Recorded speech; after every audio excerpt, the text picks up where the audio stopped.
Join me and the dogs as we go exploring some ancient ruins of the Hohokam. The Hohokam were an ancient Native American culture that thrived in the harsh deserts of Arizona for over 1,000 years, from around 200 to 1450 AD. They're best known for their incredible canal systems, which brought water from rivers to their fields, allowing them to grow crops like corn, beans, and cotton. Stick with me as we uncover more about the Hohokam's world. These ruins aren't just remnants of the past. They're a testament to human ingenuity and the deep connection between people and the land.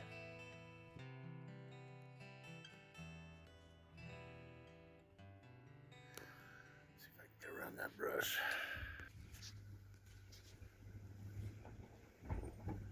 You may want to turn up your speakers to get the full effect of this.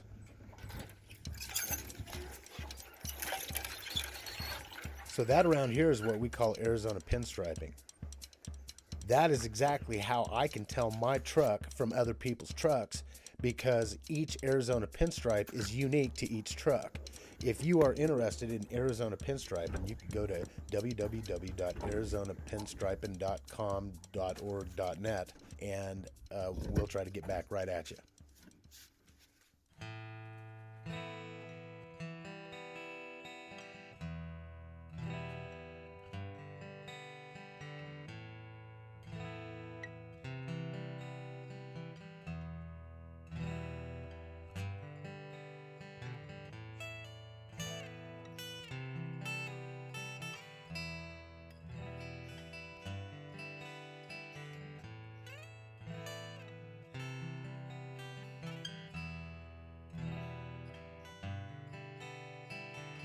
These are traces of everyday life. Their pottery, often decorated with intricate red-on-buff designs, wasn't just functional, but a form of art and storytelling. The Hohokam were also connected to a vast trade network. They traded with other cultures as far away as Mesoamerica, bringing in exotic items like turquoise, seashells, and even macaw feathers.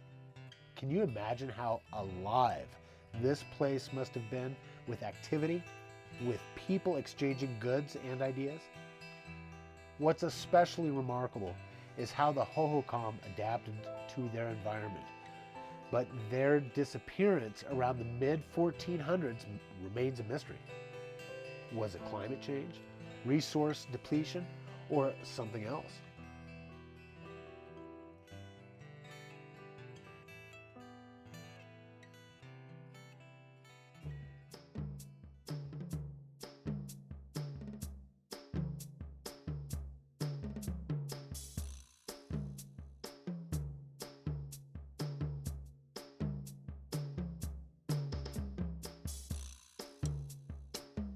As I get up into this ruin, it's pretty obvious that there was a fire up here. Like the saguaro is totally scorched. I have a feeling that this started probably with a lightning strike. It was the only thing that I could think of why this fire would be up here. It burned probably about, I don't know, I'd say a good fifth of the ruin.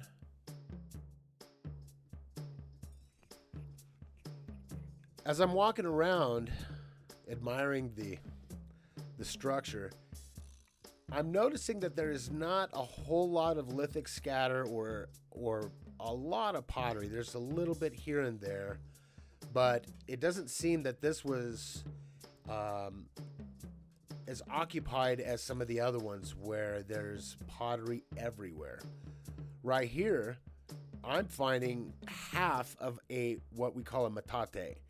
And the Hohokam used metates as grinding stones for processing food, and particularly grinding mesquite pods, corn, seeds, and other plants into flour or meal.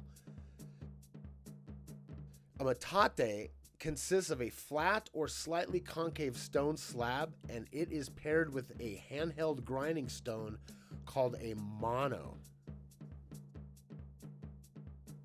The stone selection was usually basalt or andesite, and that was chosen for their hardness and coarse textures to facilitate grinding. Food materials were ground with a back and forth motion of the mono against the metate's surface.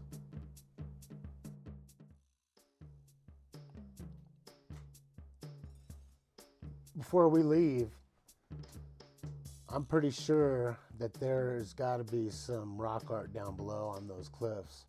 So we're going to walk down and around and check those cliffs, see what's down there.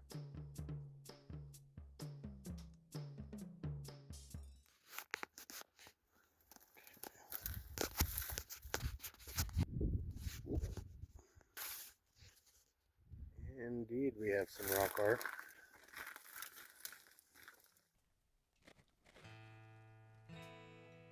The Hohokam people left behind thousands of petroglyphs, rock carvings that still tell their story today.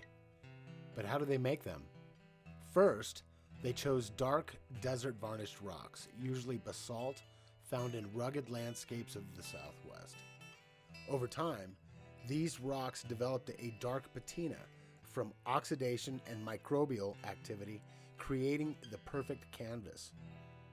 To carve their designs, the Hohokam used stone tools like hammerstone to peck at the surface, chipping away the dark outer layer to reveal the lighter rock underneath. They would scrape or grind areas for smoother lines, and they would scratch finer details into the stone with sharper stone tools. Their designs include spirals, human figures, animals, and geometric patterns. And while we may never know their exact meaning, many believe these carvings were used for ceremonial, spiritual, or territorial purposes.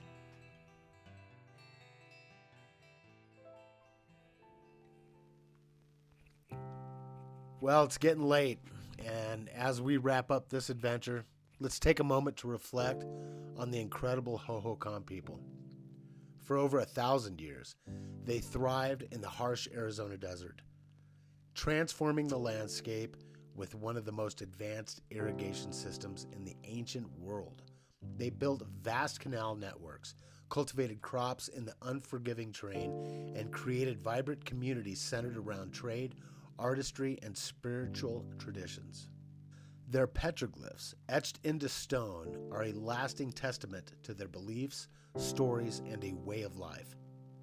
Though their civilization eventually faded, their influence still lives on in the traditions of the modern Native American groups like the Akimel Uadam and Tohono Uadam. Exploring these ancient sites reminds us how much history is hidden in plain sight, waiting to be uncovered. If you enjoyed this journey, be sure to like and subscribe, and stay tuned for more adventures like this into the forgotten past.